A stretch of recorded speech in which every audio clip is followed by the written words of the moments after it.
La columna de esta semana se titula ¿Cómo perder un gabinete en 50 días? 50 días, ese es el plazo récord en que el gobierno de José Antonio Kast logró convertirse en lo que ningún oficialismo desea hacer, un diseño desahuciado por los suyos.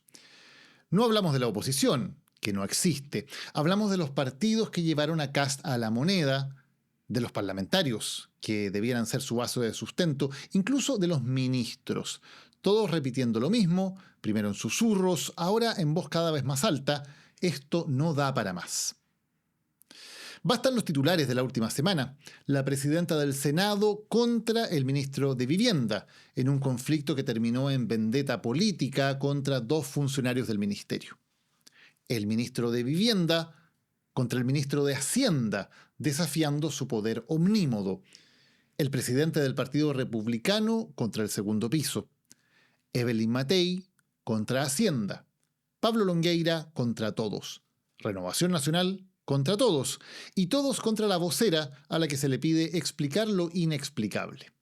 Es la fotografía de un diseño en ruinas. El problema primero es de arquitectura.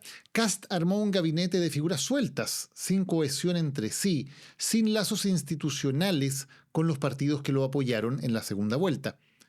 Cada ministro es una apuesta personal del presidente, quien sobreestimó su mandato, interpretó su 58% como un respaldo hacia una persona y decidió reinventar la rueda para armar un gobierno personalista, sin equilibrios políticos ni cuotas partidarias. Y a estos ministros, faltos de experiencia, desnudos de ropaje político, los dejó además a la intemperie, al presentarlos públicamente como meros subordinados del único eje de poder real, segundo piso, Hacienda.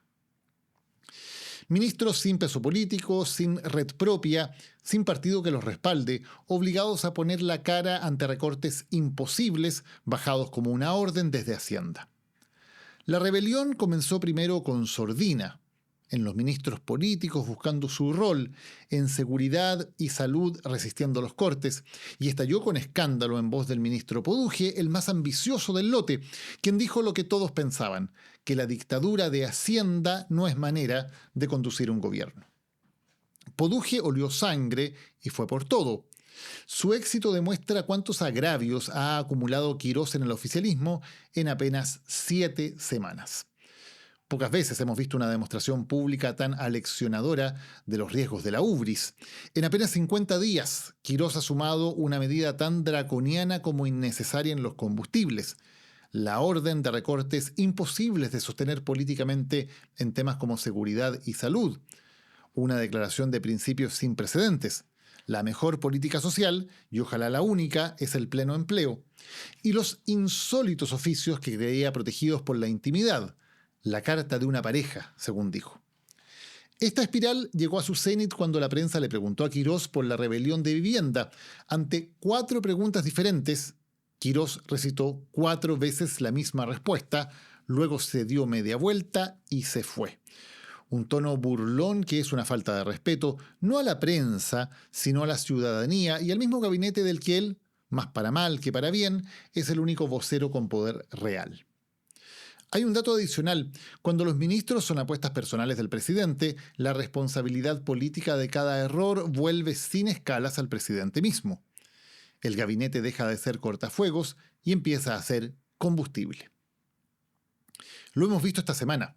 Día tras día, el propio presidente Kast se ha puesto en la línea de fuego, asumiendo la responsabilidad por los gazapos de su gente.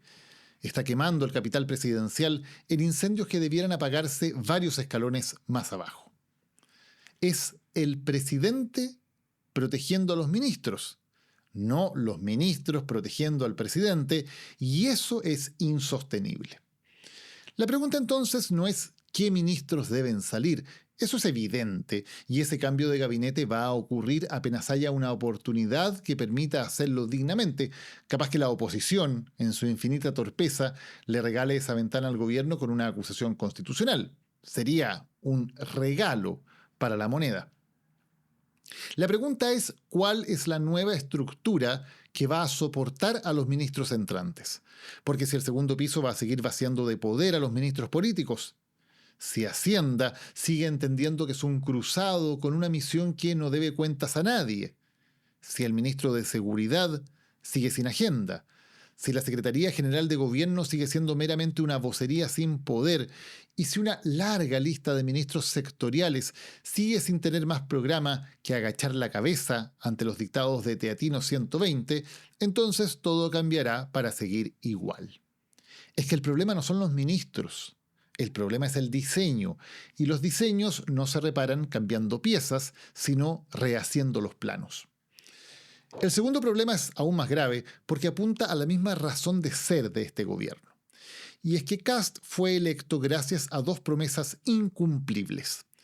La primera, a resolver la seguridad y la migración por arte de magia, a golpe de autoridad. Bastaría su asunción para que 300.000 migrantes dejaran Chile. ¿Recuerdan esa fantasiosa cuenta regresiva que llegaba a cero el 11 de marzo? Y bastaría su rictus severo para que los delincuentes se dedicaran a otro rubro. Bastaba en suma la voluntad para cambiar la realidad. La segunda, recortar 6.000 millones de dólares mientras se ejecutaba una de las mayores rebajas tributarias de la historia y al mismo tiempo se equilibraban las finanzas públicas sin tocar un solo peso de beneficios sociales. Bastaba en suma la voluntad para cambiar las matemáticas. Esos milagros pueden prometerse en campaña, pero son insostenibles en la realidad. En apenas 50 días, no solo la aprobación de Kast bajó 17 puntos y el rechazo creció en 23. Lo más crítico es que la ciudadanía ya no cree que sea capaz de cumplir sus promesas fundantes. En migración, los creyentes cayeron de 61 a 41%, en crecimiento de 52 a 33%, en delincuencia de 54 a 33% y en reducción de homicidios a solo el 25%. Es otro Chile en apenas 50 días. Y ahí está el mayor problema de todos. Kast no solo tiene que cambiar a su gabinete, no solo debe arropar a los nuevos ministros con un diseño de gobierno funcional, además debe discurrir cómo reencantar a ese 58% que creyó en él. Para ello tendrá que hacer de tripas corazón y sincerar que esas promesas no se van a cumplir por arte de magia, sino que se va a avanzar en ella a tropezones y que van a requerir de sangre, sudor y lágrimas.